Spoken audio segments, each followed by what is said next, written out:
Buongiorno da Giulio Cainarca a tutti coloro che sono all'ascolto, ben trovati alla nostra puntata del mercoledì. Gli scorretti con Carlo Cambi, che vedo perfettamente già collegato in audio video. Buongiorno Carlo, grazie per essere con noi. Buongiorno Cardinal Cainarca.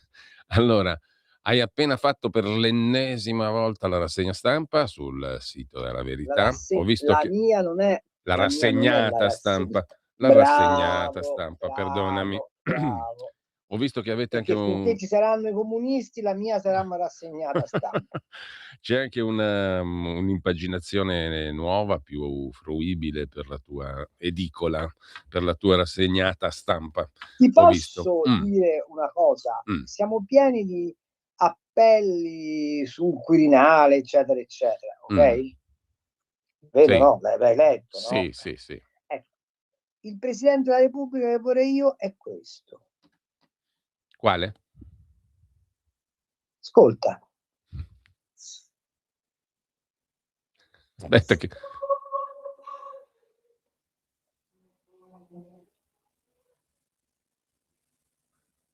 Un attimo, solo avvicinalo al microfono, Carlo.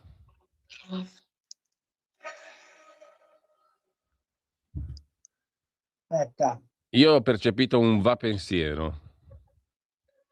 Esatto, se me lo mettete alla regia sono più contento, perché noi abbiamo avuto un Presidente della Repubblica e abbiamo un Presidente della Repubblica che per gli 80 anni della Costituzione alla Camera dei Deputati ha fatto eseguire l'inno alla gioia di Beethoven. Questo andava eseguito, questo. Perché l'Italia sta lì dentro. È inutile che lo neghino. L'Italia è quella. È Viva Verdi, viva Vittorio Emanuele, Re d'Italia, contro le oppressioni straniere, contro la colonizzazione europea, contro la disgregazione del popolo tenuto come schiavo, ma non lo vogliono sentire dire. E allora rivoglio il Nabucco, rivoglio il da pensiero, rivoglio la Milano elegante, rivoglio l'intelligenza al potere, rivoglio i sentimenti di patria, di amore, di fedeltà, di fede a governare il paese. Io rivoglio questo e a me mi fanno ridere questi che sui giornali concionano dei prossimi presidenti della Repubblica. Io voglio un presidente della Repubblica che canti va pensiero. Carlo, posso sottoscrivere il tuo appello? Lo sottoscrivo integralmente, a parte il fatto che da un punto di vista musicale è una meraviglia questa. È una roba straordinaria che Beethoven, no? A cagare. E non parliamo dell'inno di Mameli. Per carità di patria, quale non si sa. Cioè, comunque, io sono qui... incerto fra lo stabilire se il coro a bocche chiuse della Butterfly va pensiero e Lucia alle stelle, quale di questi tre pezzi sia il più grande pezzo di musica mai scritto. E noi celebriamo la Costituzione con l'inno alla gioia, perché così siamo genuflessi per l'ennesima volta all'Europa. Però è una chiara presa di posizione, dichiarazione politica. È chiaro, no? Vuol dire che il Presidente della Repubblica è lì a fare il garante dell'Europa. In maniera... non dell'Europa, di questa Europa. Diciamo sì, appunto, o meglio, della Commissione Europea, mettiamola così. Della burocrazia targata Ursula von der Leyen. E quindi si spiegano tante cose. Ma secondo te ce la fa la Meloni a diventare Presidente della Repubblica? Ma secondo me non è lei che vuole diventare Presidente della Repubblica, sai? Chi è che vuole incoronare? Non lo so, io spero che pensi a una personalità di altissimo profilo morale e politico. Se io oggi dovessi scegliere un Presidente della Repubblica, sceglierei Sabino Cassese, con tutto che è abbastanza in là con gli anni. Ma serve qualcuno che rimetta la Costituzione al centro, non la Costituzione in quanto totem, ma la Costituzione in quanto garanzia del diritto al centro del dibattito politico. E serve qualcuno che funzioni veramente da arbitro sulle diverse interpretazioni della società. Quindi ci vorrebbe un miglio Presidente della Repubblica, capito? Ci vorrebbe, che ti posso dire, una personalità di questo tipo. Penso invece purtroppo che loro stiano tramando per avere Draghi Presidente della Repubblica e sarebbe una sciagura totale. Poi certo, se io dovessi dire ti piacerebbe la Meloni Presidente della Repubblica, considerando che è giovane, considerando che è donna, considerando che tutto sommato un profilo liberale potrebbe anche acquisirlo, ti dico piuttosto che il ciarpame sinistroide e conformista che ci propongono loro, ma ti rendi conto che questi parlano di Bersani, di Pier Ferdinando Casini, cioè ma siamo a livelli più infimi possibili. Ecco Carlo, Meglio una domanda di fondo, ma secondo te, nonostante i 4 che si avviano a diventare 5 anni di governo del centrodestra, quanto comandano da 1 a 10 quelli di sinistra? 8. Ma te lo dimostra la politica folle sugli ISEE che hanno fatto. Cioè, ma guarda, io ho fatto i conti. In questo paese non ti conviene guadagnare più di 25.000 euro lordi l'anno. Perché per arrivare al benessere che hai con 25.000 euro lordi l'anno, devi guadagnare minimo 65.000 euro per far paro. Te pare normale a te? A me no. Cioè, ma l'avete mai contati quanti sono i bonus di cui quelli che stanno sotto 25.000 euro godono e l'80% di questi sono immigrati rispetto alla vita normale? Questi non pagano l'autobus, non pagano la sanità, non pagano la scuola, non pagano, hanno gli aiuti sulle bollette. Cioè, è una roba folle. Oh, ma è uno scherzo da 43 miliardi l'anno, a fronte di 18 milioni di dichiarazioni IRPEF a gettito zero. Come lo salvi un paese così? Ma soprattutto come incentivi la gente a lavorare, produrre per stare meglio. Questo è un paese che ha sostituito il reddito di nulla facenza di grillina memoria con il diritto al sussidio, che è una roba che mi fa impazzire a me. Ma non perché vadano lasciati per strada quelli che hanno meno, ma se tu istituzionalizzi il diritto al sussidio, hai finito di avere una spinta alla produzione di ricchezza da parte del paese. Certo. Carlo, tu ti sei E occupato... questa roba qua è tutta roba che deriva dal deep state in mano alla sinistra. Che non è stato Ma come ti dimostra... scalfito, diciamo, più di tanto in 4 anni Ma e mezzo, no? tu hai idea di quanti siano gli ambasciatori diplomatici italiani che flirtano col PD? Sono la maggioranza la Farnesina. E Cicciobello Tajani, che sta agli ordini di Sua Maestà Marina Berlusconi, non ha fatto nulla. Ma te li leggi i vari sequi, come cazzo si chiama, Sensini, lì, che conciolano su tutte le trasmissioni portando avanti un'idea sola, cioè l'Italia annacquata nell'Europa, ma è un diplomatico italiano uno che ragiona così? No, chiedo, Beh, è un dato di fatto. Carlo, tu hai intervistato di recente il garante per l'infanzia, Marina Terragni, no? La garante, La perché spiega molto a dire la garante. Sì, stavo leggendo sul sito della Verità, hanno scritto il garante, però sarebbe la garante. E lei si è anche un po' incazzata per questo, ma vabbè, lasciamo perdere. Comunque, la garante per l'infanzia, Marina Terragni. A proposito delle 2 ragazzine, la sedicenne, no, eccetera. È un tema che apre adesso la prima pagina dell'Ansa, perché è stata data la notizia ieri da Chi l'ha visto e la polizia egiziana si è recata stanotte a casa di Nessy Guerra, che è l'italiana in Egitto con la Sì. figlia coinvolta in un caso giudiziario con l'ex marito egiziano, e attualmente la donna, assistita dall'ambasciatore italiano in Egitto, Agostino Palese, e dalla console, in una stazione di polizia. Notizia confermata, attualmente la vicenda è in evoluzione, legata alla richiesta di un giudice egiziano di far vedere la piccola al padre, a sua volta coinvolto in un'altra vicenda giudiziaria, e la vicenda è seguita a quanto pare a livello di governo, al più alto livello di governo, scrive l'agenzia ANSA. Perché, mi domando, alcune vicende sono seguite al più alto livello e altre no? Perché questa storia qua fa prevedere un altro progenie. Che cosa succede lì? Questa signora è accusata di adulterio, che in Egitto, dove la Sharia sostanzialmente permea ancora il diritto, anche se ufficialmente non è così, e rischia che gli venga portata via la figlia data a un marito che è un malavitoso conclamato. E quindi, per evitare un nuovo caso Regeni, secondo me il governo sta mettendo le mani avanti, ma il problema è un altro, è non aver mai chiarito qual è il meccanismo che presiede all'ascolto dei minori.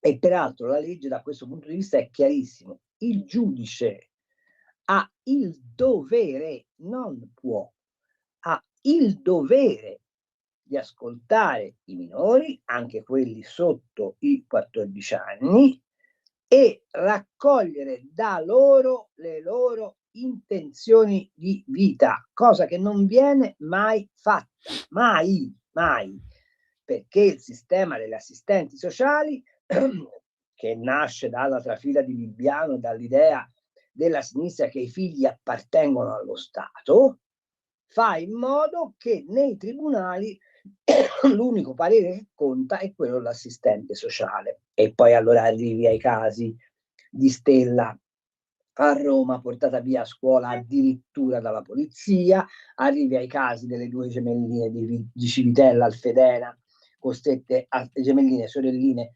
costrette a scappare, e fra l'altro una delle 2 è sedicenne. Tieni presente che per la legge italiana i sedicenni possono contrarre matrimonio e contrarre un impiego, firmare un contratto di lavoro senza che nessuno possa esercitare la patria potestà, il che vuol dire che lei può tranquillamente dire: io vado a vivere con mia madre. E il giudice che cosa fa? Il pubblico ministero il procuratore capo di Sulmona che cosa fa? Invece di tenere conto della volontà della sedicenne, dice: questo è un amore materno malato, e mette in galera la mamma. Cioè siamo alla follia da questo punto di vista, come siamo alla follia con la famiglia del Bosco. Il parere dei bambini che dicono: io voglio stare col mio cavallo, col mio cane, con mio padre, con mia madre, è contato 0, 0. È una follia.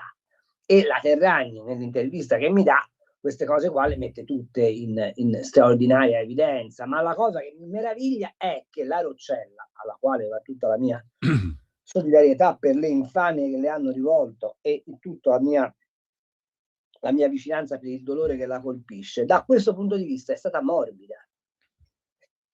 Ecco perché succede che in Egitto la diplomazia si muove, a Civitella Alfedena piuttosto che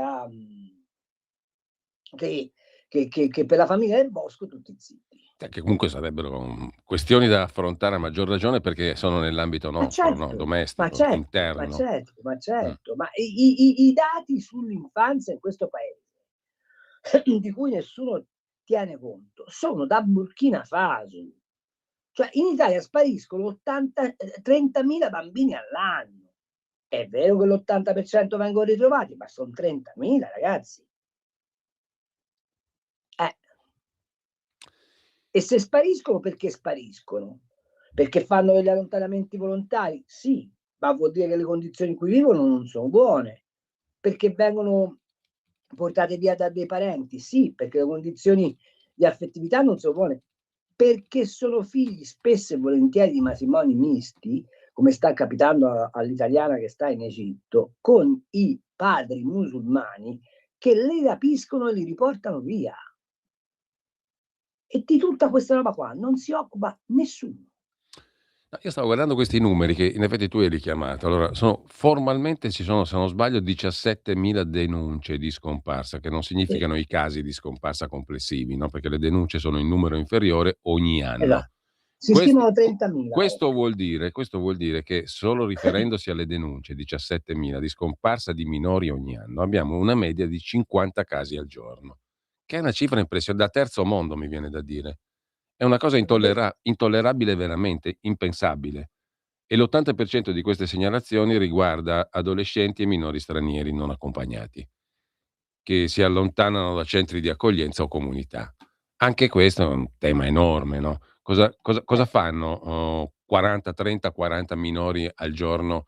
Dove vanno a finire? O nella malavita organizzata. Carlo, scusami, mea culpa, abbiamo una piccola pausa, però poi mi piacerebbe tentare di rispondere a questa domanda perché è atroce pensare che ci siano 50 casi di scomparsa di minori al giorno in un paese che si reputa civile. Tra poco. Stai ascoltando Radio Libertà, la tua voce libera, senza filtri né censure, la tua radio.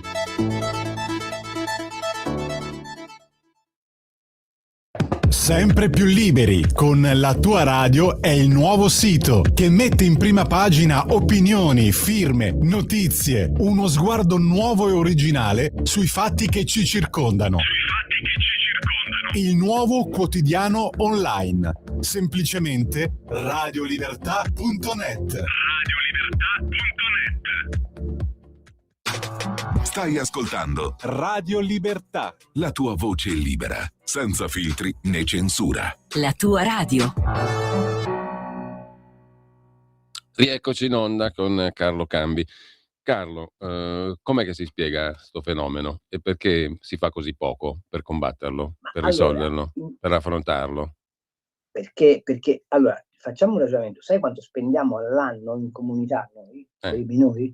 2 miliardi. È una bella torta. Allora, è evidente che c'è tutto l'interesse come dire, a tenerli a bagnomaria, no? Poi questi minori non accompagnati che scompaiono finiscono o a indossare le fila della malavita organizzata, molti si trasformano in maranza, molti finiscono come prostituti o prostitute, molti altri finiscono, e questo però è una cosa che se lo chiedi ai ministeri ti dicono ma no, non esiste, è una puttanata, purtroppo come cadaveri dai quali prelevare gli organi in vita. È inutile che ci giriamo intorno, cioè un rene, se tu lo vuoi, paghi 10.000 euro, ti trovano il ragazzino bello in salute, arrivato coi barconi, lo rapiscono, gli levano il rene e te lo vendono. Purtroppo questo mercato non è un mercato solo italiano, è un mercato planetario. Però di tutta questa roba qua, per esempio, Sigfrido Ranucci non se n'è mai occupato. Che hanno trovato quelli che hanno messo... Com'è che si spiega sta storia? Qualcuno ha fatto la soffiata? È tutta una storia di camorra. Sì, A qualcuno... casa mia di solito... Qualcuno ha segnalato i 4 lì perché erano usciti comunque dal clan, dai voleri del clan. Quelli del clan... Esatto. Com'è sta storia? È un po' una storia losca, non l'ho capita tanto bene io. Te l'hai capita? Ma ti posso dire una cosa, non è il caso, non è, per l'amor di Dio, non è questo il caso, però di solito la camorra gli attentati li fa sui camorristi.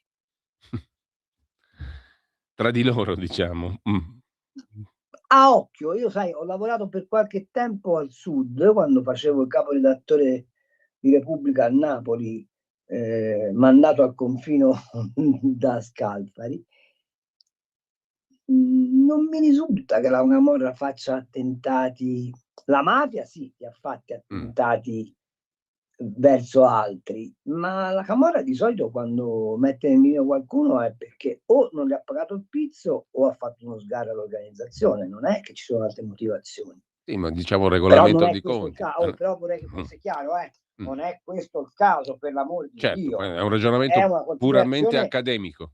puramente accademica, No, mentre stavo Ucci, ma la camorra, che tu Ucci, sappia sento l'odore di Ranucci, che tu sappia, la camorra permette di girare per le strade di Napoli col Kalashnikov, col volto coperto e vestito di nero, col cappellaccio? Solitamente no, Perché mi perché per le pare, strade di stavo Napoli vedendo queste se immagini molto belle in centro, in centro storico a Napoli, un tizio che gira col Kalashnikov come se niente fosse, in piazza Montesanto, e un altro che ha sparato 2 colpi di pistola per le strade così.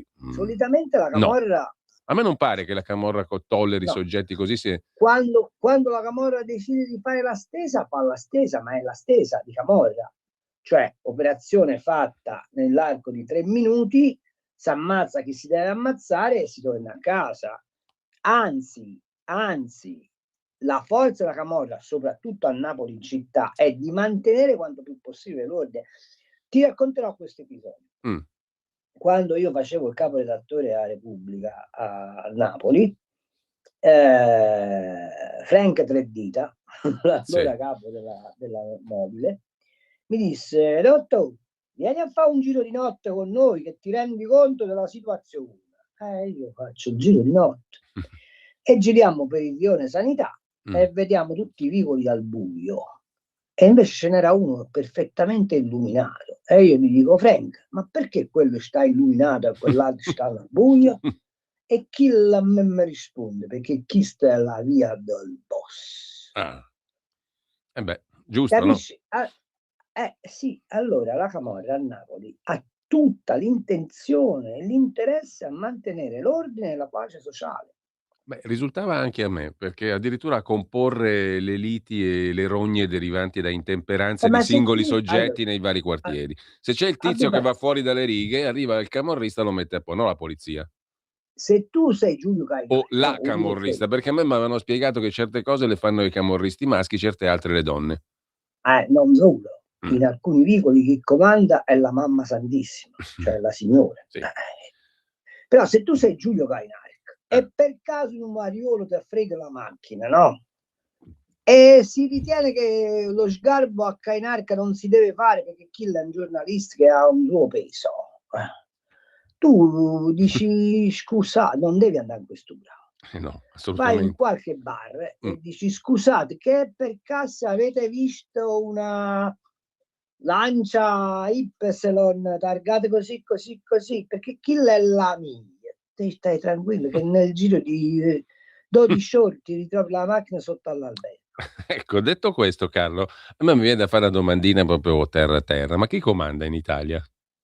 In certe zone del paese? Perché scusami, allora adesso è inutile che continuiamo a girarci intorno. Quando uno va a Napoli come te, sono stato anch'io, ho parlato con delle persone, capisce esattamente che c'è un livello di governo che è quello della malavita, no? Punto. Lì comanda la malavita, ma comanda anche nelle assunzioni a Capodimonte, nei Certo, concorsi pubblici. E perché quindi a non mi devono Pomigliano, venire a menare il torrone che là c'è lo Stato. Là lo Stato non c'è, no? alla Fiat ricomandava nelle Appunto, assunzioni appunto.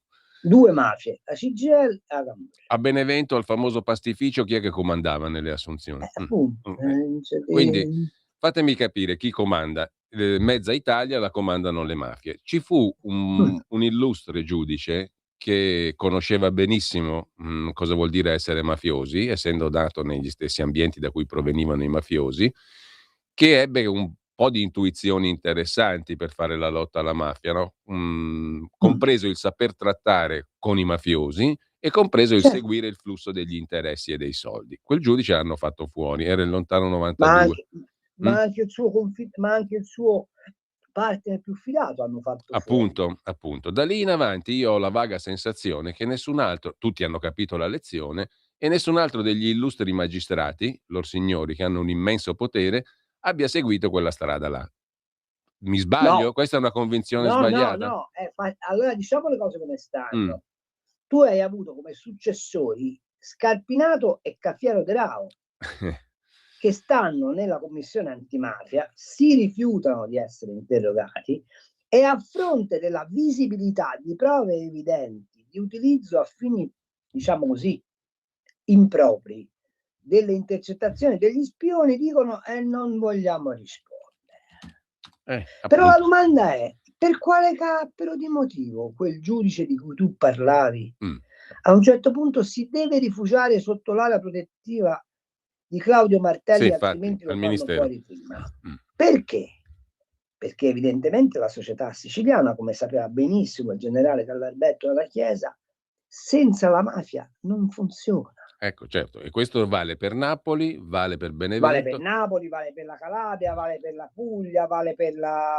Perché tu pensi che a Foggia puoi fare qualcosa senza che la non credo proprio, anzi è un altro però fermati, ora però me lo fai dire. Ci sono i professionisti dell'antimafia che albergano soprattutto in alcuni partiti che continuano a menare il torrone che loro combattono la mafia. Uno di questi, il massimo di questi, è Saviano, i quali sono abituati, con un'espressione forte, a fare il frocio col culo degli altri, perché stanno a New York nel loro attico e da lì dicono che sono perseguitati, copiando peraltro i pezzi da alcuni giornalisti. E non è così. La storia è un'altra. Tu puoi sconfiggere la mafia solo se sostituisci economia criminale con economia pulita. Punto. E però questa cosa qua non ha interesse nessuno a farla. A cominciare da quelli che si dichiarano dell'antimafia. Quanti sono i casi di paladini antimafia che alla fine hai messo in galera perché erano mafiosi? Quanti sono? Ecco, però te fammi capire una cosa, Carlo. Come fai a dire io sto governando, qualsiasi colore abbia il governo di turno, perché sto facendo un discorso proprio strutturale, non di casacca politica e di governi di turno. Come fai a dire sto governando nel momento in cui sai benissimo che è una finzione per metà Italia, sostanzialmente? Sì, ma e sai benissimo anche che tutti i soldi pubblici che tu destini, che sono tanti, vengono gestiti con quella logica lì, da quei personaggi lì. Sì, però fammi dire, cioè io non so se serve il prefetto di ferro di Mussolini del 25. No, serve quello che è successo per esempio in Calabria, dove l'economia pulita, e tant'è vero che la Calabria pare un assurdo, ma è la regione che ha avuto la miglior performance percentuale di PIL l'anno scorso in Italia, ed è tutto PIL pulito, perché deriva da attività a cui la mafia presta poca attenzione, l'andrina presta poca attenzione, e lo fai così, cioè lo fai mettendo fabbriche, lo fai aprendo luoghi di aggregazione, lo fai dando un'alternativa che non è quella mafiosa alla società.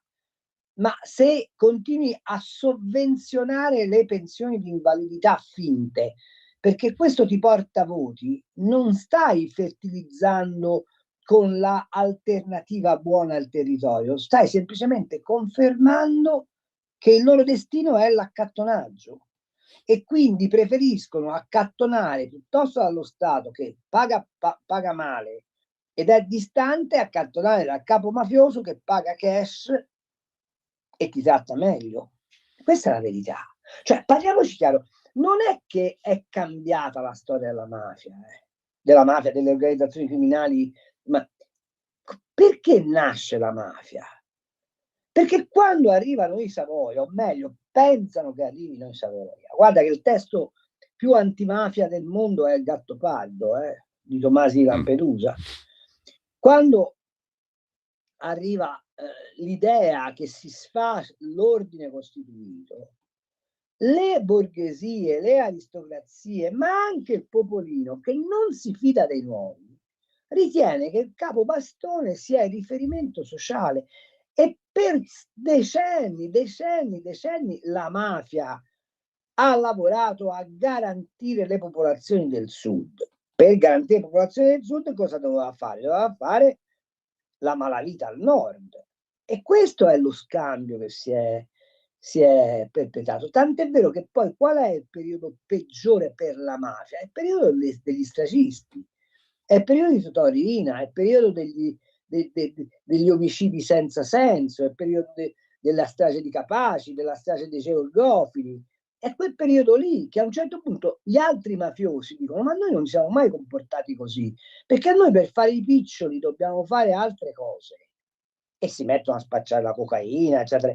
Poi si mettono collettivamente. Ma quanti sono i figli, i nipoti di mafiosi laureati nelle prestigiose università italiane che si occupano di business and administration? Ma abbiamo idea del livello di mobilitazione di capitali che oggi la malavita è in grado di fare? Ma siamo al punto, una cosa che non dicono mai quelli dell'antimafia, ma tu lo sai che Eurostat ha deliberato ormai 20 anni fa che tutta l'economia irregolare, quindi le puttane, lo spaccio di droga, fanno parte del PIL. Sì. Quindi di che cosa stiamo parlando? Cioè a me fanno ridere l'illegalità mafiosa e poi dopo però nelle statistiche ufficiali dell'economia ci metti l'economia mafiosa e allora? Appunto. A proposito di Quindi, PIL, Carlo, a proposito di PIL, quindi finisco la sì, no, tua prego. domanda. Chi governa in Italia è consapevole che ha due mafie contro le quali con le quali scontrarsi o venire a patti. Una è la mafia vera, l'altra è la mafia burocratica. Perché di questo non parliamo mai. Ma dell'inamovibilità dei direttori di ministeri ne vogliamo parlare? Ma della inamovibilità della struttura di controllo ne vogliamo parlare? Ma non c'era lo spoil system? Sì, sta ceppa. Tutti preoccupati. Vabbè, no, dico perché... Basta che un ministro decida che l'amministratore delegato delle ferrovie, con i dosassi che ci sono sui treni, non va più bene, che viene attaccato immediatamente perché sta facendo un'operazione clientelare. Ma a te pare possibile? Cazzo, le ferrovie sono pagate interamente dal contribuente. Il ministro avrà il diritto di dire: a me quello non mi va bene come amministratore delegato, sì o no? Direi che è il minimo. È il minimo. No, stavo pensando, Carlo, a proposito di PIL. Il PIL italiano nel 2025 è cresciuto dello 0,5, se non sbaglio, no? Grande per poi. E sarebbe dovuto essere l'anno di massimo sforzo anche intorno agli investimenti col famoso PNRR. Che è la più grande tragedia. Cosa hanno generato? Perché tutto sommato noi ci troviamo sul groppone una massa di 200 miliardi di debito, no? Che cominceremo a pagare dall'anno prossimo, se non vado errato, dal 28 al 58. A me piacerebbe pigliare gente. Cosa hanno fruttato dal tuo punto di vista? Perché nulla. Il PNR, dopo il super bonus, la seconda grande bufala dell'economia italiana. Il problema è che non lo puoi dire perché il PNRR è stato implementato da Sua Eccellenza Mario Draghi, il quale, per compiacere l'Europa, ha aperto i cassetti dei ministeri e ha buttato dentro il PNRR la qualunque. Ora siamo pieni di nuovi bocciodromi, di giardinetti. C'è fosse una zona artigianale nuova, che fosse una. Hai capito? E questo è il punto. Ma io faccio una domanda. Abbiamo il problema sull'affollamento delle carceri. Se devi pigliare tutti questi soldi a debito, ma non potevi costruire 20-30 penitenziari nuovi? Così perlomeno quelli che tagliano la gola alla gente per strada, invece di buttarli fuori dopo 30 secondi, li tieni in galera. Si poteva fare questo? No, la prima che mi viene in mente. Sì. Ci sono le scuole in questo paese che non sono antisismiche. Noi mandiamo i nostri ragazzi a studiare in aule che, se non fossero proprietà dello Stato, non otterrebbero la civiltà. E abbiamo fatto il PNRR facendo i bocciodromi. Cioè, non so se è chiaro. Siamo un paese che ha gli ospedali nel centro delle città, ospitati in edifici del 600, per amor di Dio, tutta roba barocca, bellissima, ma faccia una biblioteca. L'ospedale magari fallo in un posto dove un'ambulanza arriva veloce o no. Mm. Ecco, il PNRR doveva servire a infrastrutturare il rapporto ai bisogni emergenti del paese, il paese medesimo.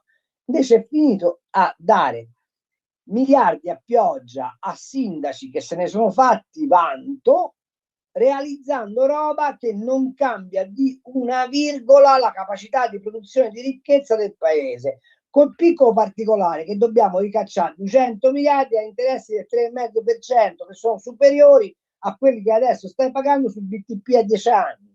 Quindi Questo appunto, è il grande affare non è che ha appunto fatto dico, Draghi, non è capito? stato un grande affare, no? Ma Anzi. manco per niente. Mm. Il problema è che io l'ho scritto appena l'abbiamo preso, dopodiché non me l'ha fatto più scrivere, perché siccome c'era Fitto che doveva garantire il PNRR e se no rompevi i coglioni alla Meloni, non potevi scrivere che era una puttanata, ma è una puttanata.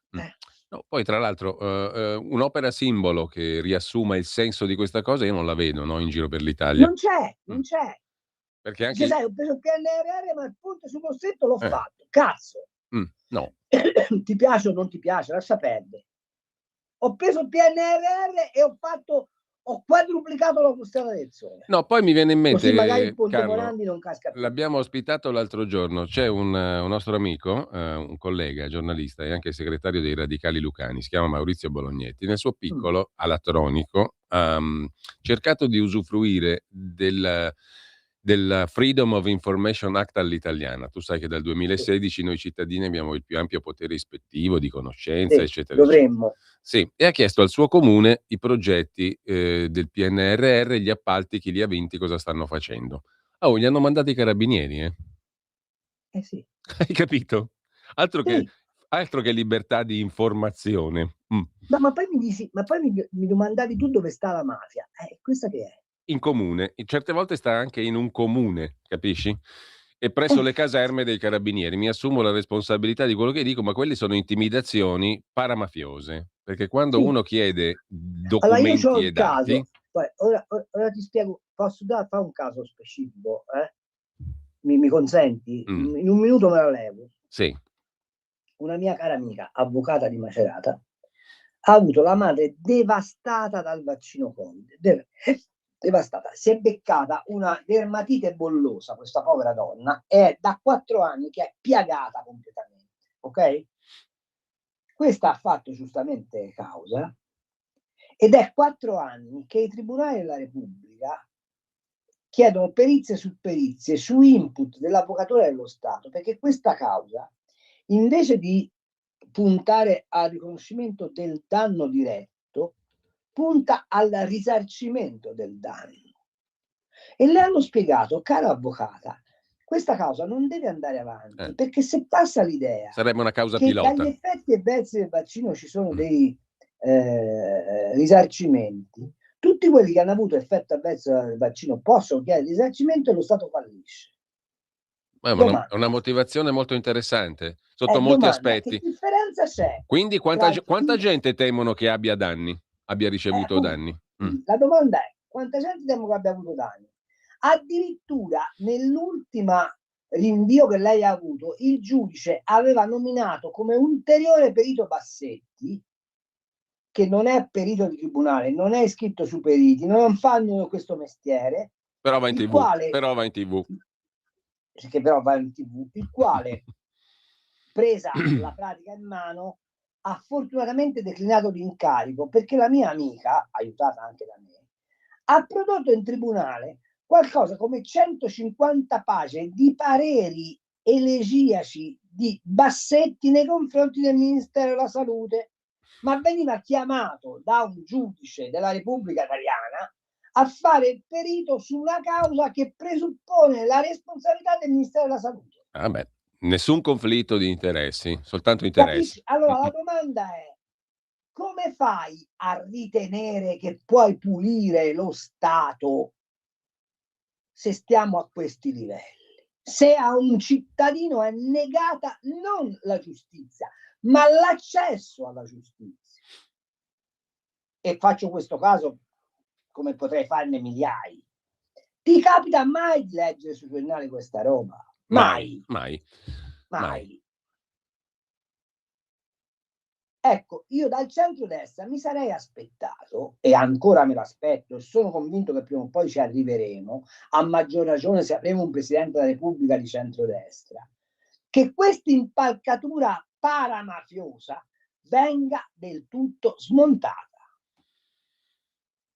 Carlo, sono le 10:24, sono arrivati alcuni messaggi, non ho ricordato neanche i numeri per mandare i messaggi WhatsApp, anche audio, il numero anzi è il 340 6709 659, i messaggi sono già arrivati, poi apriamo anche le linee dopo le 10:30, 02 92 94 72 22. C'è un audiomessaggio che è di una ventina di minuti fa, lo ascoltiamo al volo.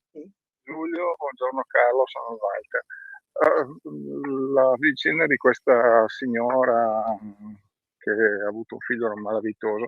Allora io la domanda che mi faccio è: perché deve esserci sempre lo Stato mamma o lo Stato papà che protegge, che segue? Cazzo, un libero arbitrio, siamo liberi di decidere. Se facciamo una cazzata la paghiamo, punto e basta, e punto e virgola. Io non riesco a capire. I bonus cosa sono? Sono aiuti, è la mamma e il papà che ti para il culo quando non hai per andare a comprarti da mangiare. Perché? Ma siamo esseri umani, abbiamo libero, non siamo animali, siamo esseri umani che hanno un cervello. Se uno non è capace di provvedere a se stesso, che faccia la vita che si può permettere. Siamo sempre noi che dobbiamo pagare, noi popolo IRPEF, non ho capito io. Grazie, ciao. E allora, la storia della ragazzina in Egitto coinvolge lo Stato, perché lo Stato ha il dovere di protezione dei cittadini italiani al di fuori dei confini nazionali, ma che è una cosa completamente diversa da quella dei bonus, rispetto ai quali hai tutta la mia approvazione. Scrive un ascoltatore: ma siete sicuri che i mafiosi governano mezza Italia? Ieri ho assistito a una scena, presumo non in terre tipicamente mafiose, devo desumere, ma non so da dove scrive il nostro ascoltatore, una scena dove un tizio con una violenza verbale ha zittito dei vigili urbani che stavano per infliggergli una multa per divieto di sosta. La multa non è stata fatta, i vigili sono andati via con la coda fra le gambe e al ritorno il tizio minaccioso diceva frasi indicibili, ma la sua auto è rimasta in divieto di sosta. Questo presumo in una città non tipicamente questo è un caratterizzata comportamento tipicamente mafioso, rispetto al quale il vigile urbano avrebbe dovuto fare una cosa molto semplice: far rispettare la legge, punto.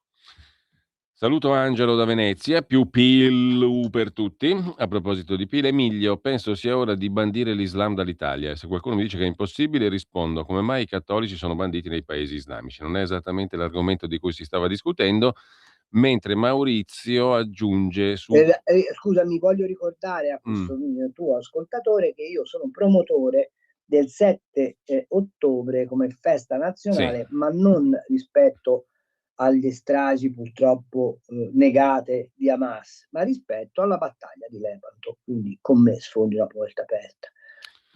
C'è Maurizio che dice: anch'io ho scritto fin da subito del basso livello di Fitto promosso a Bruxelles, ma non me lo avete mai letto. Non lo so chi non lo abbia letto, ma comunque ne abbiamo parlato tante volte. Comunque, di se Fitto. vuoi la mia idea, Fitto è una delle ragioni di peggiore performance del governo di centrodestra. Però lo vedo qui sul Corriere della Sera, che tu avrai senz'altro visto nella tua rassegnata stampa di stamani, come uno dei papabili presidenti della Repubblica, insieme a andiamo bene. Giancarlo Giorgetti, Ignazio La Russa, Alfredo Mantovano, Raffaele Fitto. Che senso ha questa roba qui dell'identikit del futuro presidente?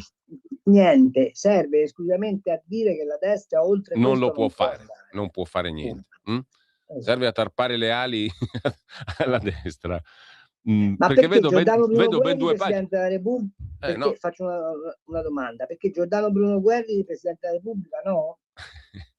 Beh, insomma, Mantovano, La Russa, Fitto. Ma perché? Ma perché deve essere per forza un politico di professione? Perché non può essere un grande professore universitario? Perché non può essere un grande avvocato, un grande medico? No, ma mi domandavo il perché di tutto sto bla bla bla che non è proprio all'ordine del giorno. Ma non ha senso, non è che... è una manovra diversiva per evitare di arrivare al 29 con un centrodestra che tira fuori il coniglio dal cilindro. Sì, appunto, il 29... e il problema qual è? Che i giornali di centrodestra abboccano come le boghe quando vai a Bollentino. Allora Carlo, tra poco abbiamo la pausa, però a proposito di questa roba qua, cioè del Presidente della Repubblica, Cosa hai letto di interessante, di fondato sui giornali di oggi? Niente, perché è tutta... Niente, Ecco. tutte chiacchiere che non hanno nessun fondamento. Ma io mi domando, ma un grande imprenditore, nello spirito di Einaudi, perché non può fare il Presidente della Repubblica? Perché? Ma Perché? vedremo, comunque non è all'orizzonte questa cosa qua. Invece ti piace la legge elettorale che si va delineando, la nuova No, legge elettorale? no, Mm. no, non mi Cos'è che piace. non ti piace? Perché c'è tutta questa roba dell'intermediazione della rappresentanza che è quanto più lontano possibile dalla democrazia. Vuoi fottere Vannacci? C'è un modo solo: proporzionale puro e preferenze libere, cioè smentire la botta che è stata data alla democrazia da Tangentopoli. Punto. E perché non vogliono fare il proporzionale con le preferenze? Non lo so, No, non ho ho capito. idea. La risposta più semplice sarebbe perché i partiti vogliono tenere il controllo della situazione, dei No, ma candidati, perché eccetera. sì, questo è Però forse è evidente, vero ma fino a un poi certo punto, no? ma perché poi ti raccontano la balla Mm. che proporzionale è uguale a ingovernabilità. Non è vero, perché se c'è un partito leader che ha un programma di governo serio e credibile e soprattutto gli tiene fede, è evidente che quel proporzionale di per sé porta una capacità attrattiva verso quel partito maggiore che avrà diritto ad avere il Presidente del Consiglio. Perché qui stiamo ragionando di primarie nel centro-sinistra che però sono primarie pilotate e che quindi non sono primarie.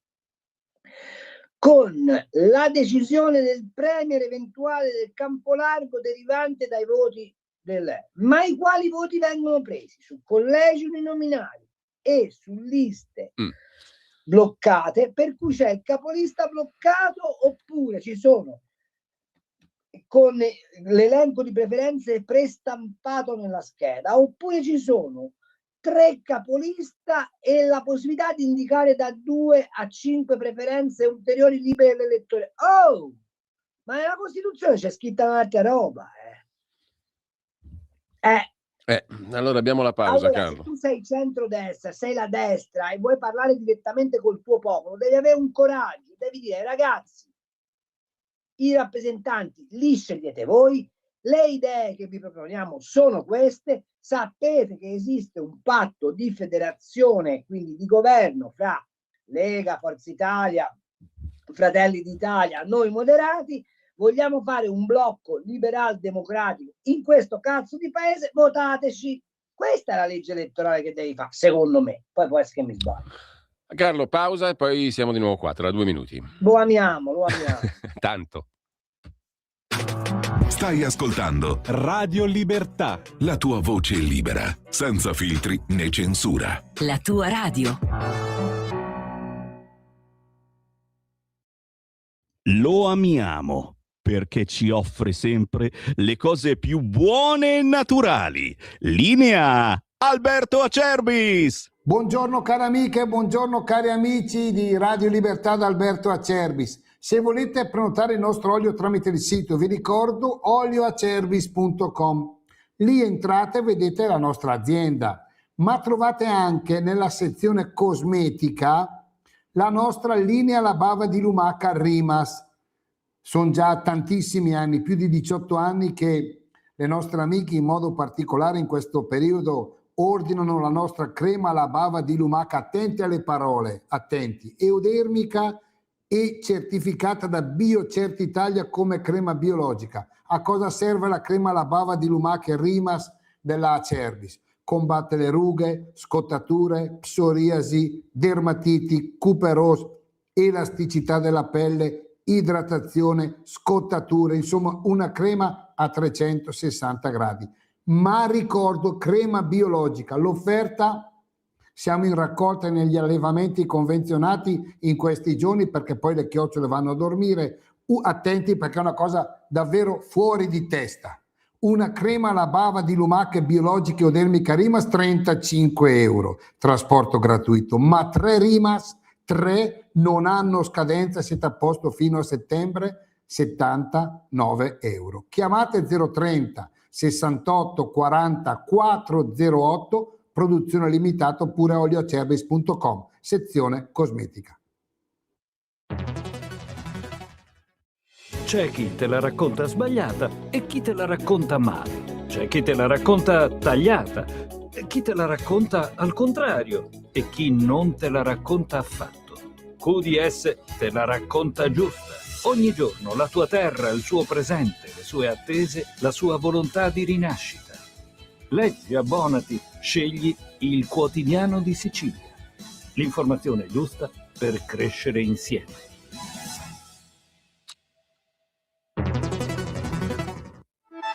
Stai ascoltando Radio Libertà, la tua voce libera, senza filtri né censure, la tua radio. E perché il Presidente della Repubblica, cioè della cosa comune o della casa comune degli italiani, non può essere una Cerbis, Carlo? Dovrebbe. Eh. Tra l'altro io ho composto adesso una lirica per la Cerbis. Dai, diccela in diretta. Con la bava di lumaca fai felice la tua amica. Se la compri dalla Cerbis, il piacere sarà gratis. È stupenda, questa gliela giriamo a lui, alla Cerbis, che ci segue tra l'altro, quindi se ne può appropriare, Anzi, giusto? se la compri dalla Cerbis, il piacere sarà gratis. Certo, perfetta. Dottora Cerbis, faccia sua questa lirica e la musichi come lei sa fare. Allora Carlo, a proposito di Covid, stavo leggendo adesso così, spulciando tra i quotidiani, e tra l'altro io volevo chiederti anche ogni volta che ci sentiamo quali sono, se ci sono degli articoli che ci possano illuminare, dire qualcosa, interessare. Te ne hai trovato uno oggi nella tua rassegnata stampa di Beh, stamani? c'è una riflessione che va letta con qualche... Sono due. Uno è un pezzo di Paolo Monbenni sul Papa, sul Messaggero, che spiega abbastanza bene qual è la traiettoria di Leone XIV, e che sarà un grandissimo Papa, ve lo dico con grande... Sì? Con buona approssimazione. L'altro è un po' molto pensoso, però ha una prospettiva di lettura degli eventi internazionali molto efficace, molto intrigante, che è quello di Massimo Cacciari sulla Stampa. Cacciari parla di questa nuova volontà egemonica che si è appalesata nel mondo, che essendo stavolta mediata dalla tecnologia fa saltare gli schemi della volontà di potenza di un tempo, che era basata sulle alleanze, sul potere militare, eccetera, eccetera, ma pone il problema dell'orizzonte tecnologico come fronte nel quale esercitare l'egemonia, e dice una cosa meravigliosa dal mio punto di vista, probabilmente dolorosa dal suo punto di vista, che l'Europa, che avrebbe avuto l'opportunità di usare a suo favore appunto questo nuovo criterio di egemonia tecnologica, opponendo alla egemonia tecnologica l'egemonia dell'intelligenza naturale, si è persa dietro una struttura regolamentare che ha del tutto depresso la capacità creativa europea. Te la faccio molto stretta, però è un pezzo secondo me che vale la pena di essere letto. Ecco, sul punto 1, poi ti faccio la domanda che ti volevo fare prima, sul Papa, prime pagine di oggi tutte dedicate alla questione dello scisma, i lefebvriani, eccetera. Perché tu dici il Papa sarà un grande Papa? Sotto che punto di vista? Per quali linee programmatiche? Sotto tre punti di vista. Prima di tutto perché è un agostiniano, e io ho un'ammirazione profondissima per Sant'Agostino, e quindi essendo agostiniano ha una visione del mondo di questo tipo. Il mondo va redento utilizzando le forze vive dell'umanità medesima. E rispetto al delirio bergogliano ci sono dei punti fermi nella azione di Prevost, che sono: l'Occidente è lo scrigno delle civiltà, punto 1. Punto 2, la tradizione ci serve come fondamento della nostra fede e come direzione della nostra azione, ma non deve essere però una gabbia di ferro. Terzo, la Chiesa non è una onlus, ma è un interlocutore politico e morale del mondo. Allora, se te la leggi così, l'azione di Leone XIV, che è uno che va felpato, non è un dirompente, non gliene frega nulla della moda, non vuole stare nelle televisioni, ma gli interessa rievangelizzare il mondo, vedrai che anche lo scisma con i lefebvriani lo risolve in una maniera molto semplice.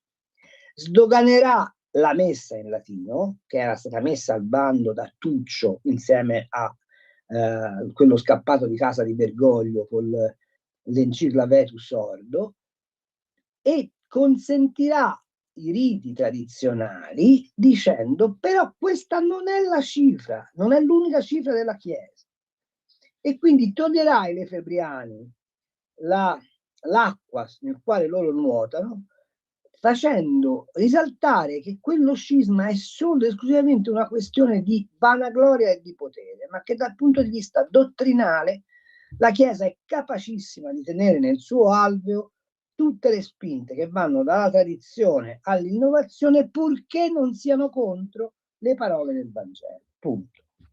Interessante.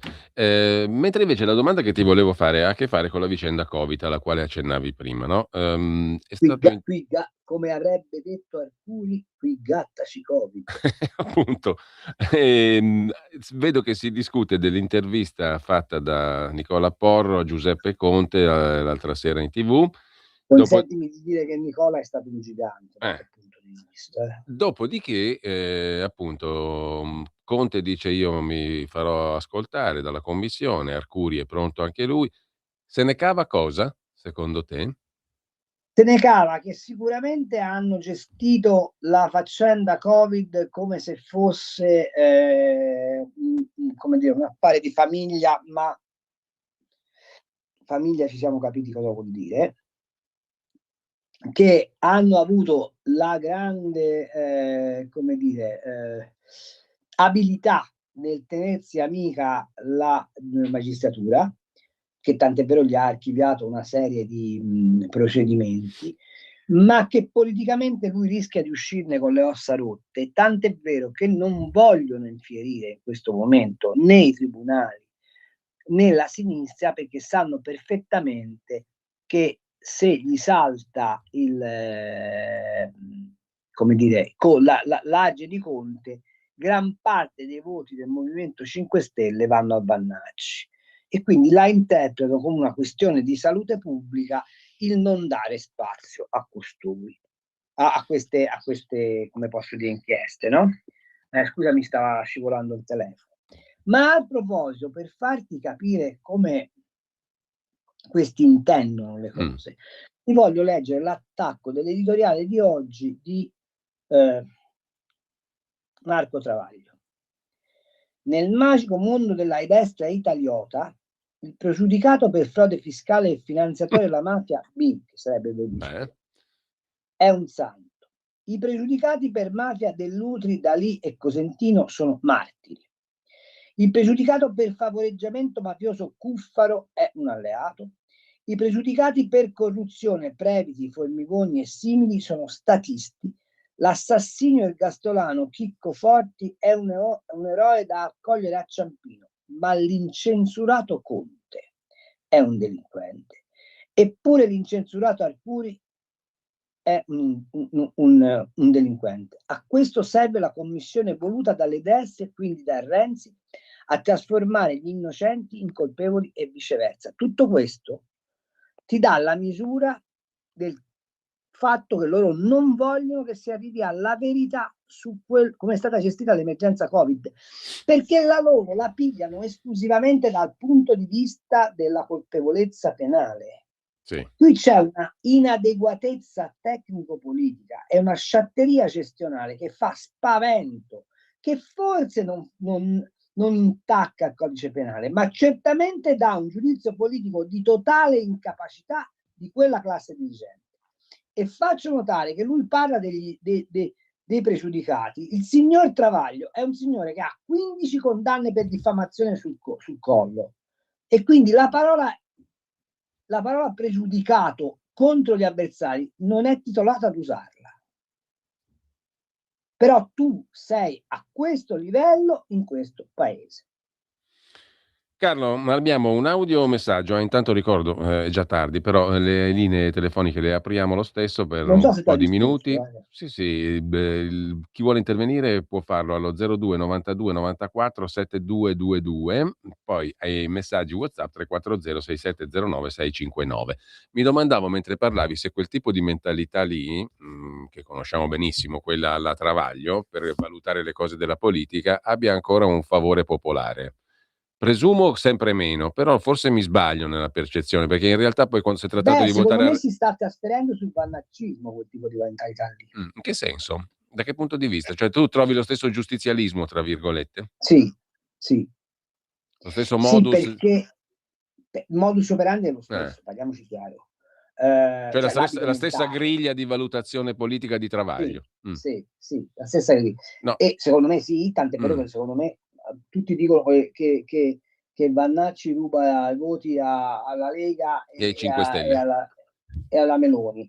Secondo me la fetta di 5 Stelle possibilmente attratta da Vannacci è molto rilevante, perché è un populismo, poi parliamoci chiaro, ma la cosa che è più preoccupante è che la sinistra non oppone a quello schema di ragionamento che è totalmente antitetico ai valori della sinistra un netto rifiuto.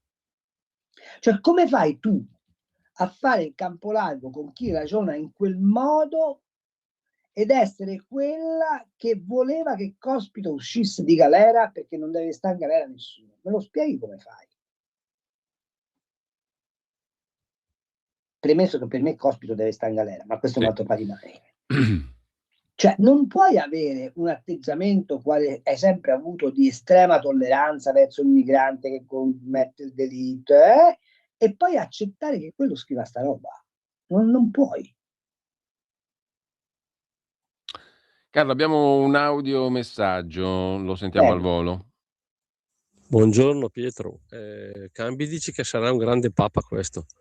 Devi convincere Mas del papa però, perché non mi sembra un po' molto d'accordo. Ciao. Beh, ognuno ha le sue opinioni. Nonostante il cognome del mio amico Max del Papa sa di chiesa come io so di Bocciolo. Grande Carlo, scrive Mattia da Padova, la sua eloquenza è da stalkerizzare. Sono d'accordo su Prevost. Volevo chiedere se poteva descrivere lo studio McKinsey & Company che forgia strani personaggi. Grazie e buona giornata, scrive Mattia da Padova. McKinsey fa parte di quella filiera di polli d'allevamento funzionali a questo ordine mondiale. Cioè, non c'è niente di nuovo. Però potrei dire anche di qualche università milanese. Quel tipo Bocconi, magari. Lei lo dice. Come avrebbe detto il Nazareno, tu l'hai detto. Cioè. Carlo, mi dici qualcosa invece su quello che sta succedendo in casa Delfin? Sta succedendo che spesso e volentieri padri straordinari producono figli cretini. In sintesi estrema, diciamo. Cioè l'impero Luxottica è stato costruito da un signore che era una roba, insomma, non è pizza e fichi, No, è una roba da 5 miliardi di fatturato, praticamente l'unico produttore di occhiali d'eccellenza esistente al mondo, e questi invece di continuare sullo solco del padre aveva ragione Mario Giordano, che ha fatto una cartolina su Leonardo Maria del Vecchio Junior. Allora, Leonardo Maria del Vecchio Junior, dalla morte del padre, ha dato più interviste che il padre in tutta la sua vita. Così distrugge l'impero. Ma la cosa che mi turba, ed ecco l'inadeguatezza di alcuni personaggi del centrodestra, è che non c'è nessuno, almeno apparentemente, del governo di centrodestra che è andato da Del Vecchio e ha detto: oh, che cazzo state facendo? Quello è un campione assoluto dell'imprenditoria italiana, e se vanno avanti così finisce come con gli agnelli, cioè che perderemo la struttura industriale, che loro si godranno a Saint-Tropez i loro miliardi, ma che dal punto di vista della capacità imprenditoriale del paese sarà una botta senza precedenti. caso Stellantis è emblematico da questo punto di vista. Lì ci vorrebbe, ma non c'è più, ci sarebbe voluto di nuovo un Cuccia che li metteva tutti a cuccia e faceva prevalere questo interesse superiore dell'imprenditoria rispetto agli appetiti singoli di una famiglia sgangherata. Carlo, c'è una telefonata in attesa, la passiamo Prego. subito.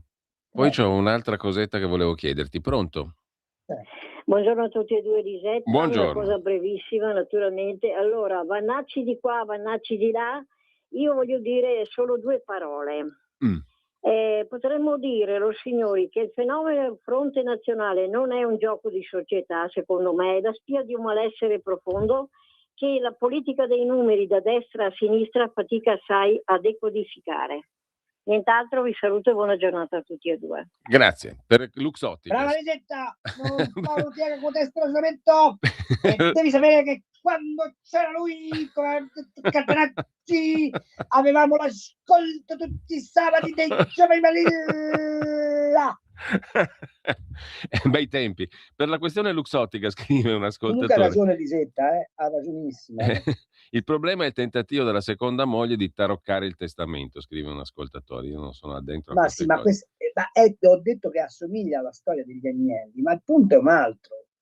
È che se anche lei ha taroccato il testamento, c'è un interesse superiore che è far funzionare le fabbriche. E quindi tu dovresti separare i destini dei tuoi quattrini privati del testamento dai destini della struttura industriale, e solo che questo lo fanno esclusivamente i grandi imprenditori. E purtroppo nella questione Delfin si vedono solo dei nani pieni di soldi. Luciana da Muggiotti chiede se puoi dirci qualcosa del bibitaro resuscitato, a cosa può servire. Naturalmente credo stia parlando di Di Maio. Il Re Di Maio funziona sempre. Il bibitario resuscitato serve, secondo me, a Conte per tentare di arginare la fronda montante di coloro i quali gli rimproverano di essersi allontanato dalle radici del movimento. Però mi pare una presenza del tutto insignificante, se devo essere sincero. Una telefonata in attesa, passiamo al volo, pronto? Sì, buongiorno. Buongiorno Sfrutta in Arca. No, io non sono totalmente d'accordo con Cambi, perché secondo me Arcuri, Conte e tutti i collaborazionisti da Roma che hanno collaborato da Roma, dalle alte cariche fino alle più basse, hanno eseguito proprio alla lettera gli ordini che gli erano stati impartiti dal deep state americano sulla truffa di questa finta ma non c'entra, ma non diciamo stupidaggini. Loro ma non hanno diciamo lavorato, questo è il mio pensiero, signor Cambi, loro hanno lavorato no, ma perfettamente. Questo è stato un modo per parlare. Signora, sì, lei può parlare, però mi perdoni, le devo fare un'obiezione di metodo. Ammesso e non concesso che lei abbia ragione sul deep state americano, cioè io so già cosa vuol dire. Da dove è partito, dai vari Bill Gates, eccetera, da dove è partito l'ordine di scuderia di questa pandemia, per togliere di mezzo parte del mondo bianco italiano, quegli soldi eccetera, li hanno fatti vendendoci i vaccini attraverso la signora von der Leyen. Perfetto, non c'era nessun bisogno. Anche a livello europeo. Ha ragione lei. Finisca, poi le spiego come stanno le cose. Va, finisca. Prego signora, sinteticamente. Ripeto, è stata una cosa a livello anche europeo, ma ci mancherebbe altro, che poi dopo ci abbiano stramangiato come succede nel 100% delle cose che capitano in questo paese, in questo mondo, in questa Europa. Ma è evidente. Però non giustifichiamo Conte, non giustifichiamo chi ha aderito a questo progetto mortale e micidiale. Hanno collaborato perfettamente con quello che gli dicevano quelli sopra di loro. Questo è stato un modo per vedere quanto la gente si piegasse e togliesse, se la Costituzione venisse messa da parte, il popolo si piegasse a questo, alle loro esigenze, alle loro angherie. È stato un modo per speculare sui vaccini, far fuori un po' di persone bianche, occidentali, perché tutte queste cose sono capitate qui. Quindi loro hanno assolutamente aderito e eseguito gli ordini che gli venivano dati. Poi è chiaro che ci hanno anche speculato, mangiato sulle mascherine, perché a ci si arrangia. Ok, va bene. Carlo? Ci manca solo il Mossad e siamo a posto. No, c'era. Se andavamo avanti forse ci arrivavamo. Signora, la verità è un'altra. Che c'è qualcuno che è andato in Cina, ha comprato mascherine per 1 miliardo e 200 milioni e si è invertato 200 milioni di commissioni, punto. Allora, e a me interessa stabilire che invertirsi 200 milioni di commissioni su 1 miliardo e 2 di mascherine comprate in Cina e poi buttate al macero è una follia dal punto di vista giuridico amministrativo, punto. Tutto il resto, lei ha perfettamente ragione. Le manca però un passaggio, che Bill Gates in realtà non ha natura umana, ma è un alieno che è stato paracadutato nel mondo, come Draghi, apposta perché l'umanità venisse soggiogata. È un rettiliano. Allora, c'è Cesare che ti fa un domandone, secondo me. Secondo Carlo, i tempi possono essere maturi per un vero, scritto maiuscolo, partito liberale italiano? Questa è una domanda magnifica. I tempi sì, sono maturissimi. Il problema qual è? È che manca l'intelaiatura per poterlo costruire, nel senso che non hai accessibilità alla pubblica istruzione, non hai accessibilità nelle case editrici, non hai accessibilità in televisione, non hai accessibilità nelle liste elettorali dei partiti che avrebbero interesse a farlo. Ti faccio notare questo: perché Forza Italia è piena di ex democristiani e non è piena di ex liberali, ex repubblicani ed ex socialisti? Perché quel mondo lì è un mondo che è abituato a pensare con la propria testa, e se un partito è proprietà di una famiglia difficilmente accoglie i liberi pensatori. Tuttavia la crisi della società occidentale è tale per cui c'è indispensabilità di un movimento liberale. Non sarebbe male. Carlo, sono le 10:56, però prima di salutarci, hai visto in prima pagina sul giornale oggi, a proposito di Milano, la sparata della proposta dell'onorevole Santanchè, che per sindaco di Milano propone Antonio Di Pietro. È competente e ha cambiato idea. Di Pietro sindaco. Forza Italia invece pescherebbe o avrebbe pescato niente po' di meno che Carlo Cottarelli, che è stato senatore nel PD. Che ne dici? La popolarità di Cottarelli è pari a quella della mia Wolf. E Di Pietro sindaco? Beh, se non è una richiesta di immunità da parte della Santanchè, è un gigante. Tu dici, questo si è portato avanti dal punto di vista giudiziario. Ha mandato un messaggio agli amici di Di Pietro. Secondo me sì, ora non è perché voglio schiacciarmi sulla posizione di La Russa, ma se sei in grado di fare una campagna molto popolare, il sindaco capace oggi di cambiare le sorti di Milano è Maurizio Lupi. Di questo sono abbastanza convinto. No, perché girano altri nomi. Sempre che la Lega accetti l'idea di fare un passo indietro per farne poi 2 avanti. Tu Lupi lo vedi solido come candidato sindaco a Milano? Sai perché lo vedo solido? Perché la borghesia milanese, quella più conservatrice, non quella del City Life, per capirci, si è rotta le balle di essere perseguitata da Beppe Sala. Ci hai fatto un pezzo tu di recente, no? Col pretesto delle piscine. Le piscine. E secondo me quella gente lì ha bisogno di una proposta tranquillizzante. E Maurizio Lupi è una proposta tranquillizzante. Ovviamente bisognerebbe che chi ha consenso popolare, come la Lega, in alcuni pezzi della società lombarda, lavorasse a portare l'acqua, perché Lupi di per sé non ha una straordinaria. Altrimenti ti dico la verità, cioè l'unico sindaco in grado cioè te pensa se ti diventa sindaco Maiorino, cioè devi emigrare, cioè non hai un'altra alternativa, altrimenti ti dico la verità, rispolverate un usato sicurissimo che è Albertini, altrimenti non gliela fa. Mi piace Lupi perché Lupi è un Albertini 2.0. Peraltro ha già amministrato a suo tempo con Albertini proprio. Appunto. E non perché male, quella tra Milano l'altro. lì, quella Milano lì che se ne dica, funzionava molto bene. Sì, è quella che poi ha posto le premesse di tutte le cose realizzate dopo, tra l'altro. Appunto.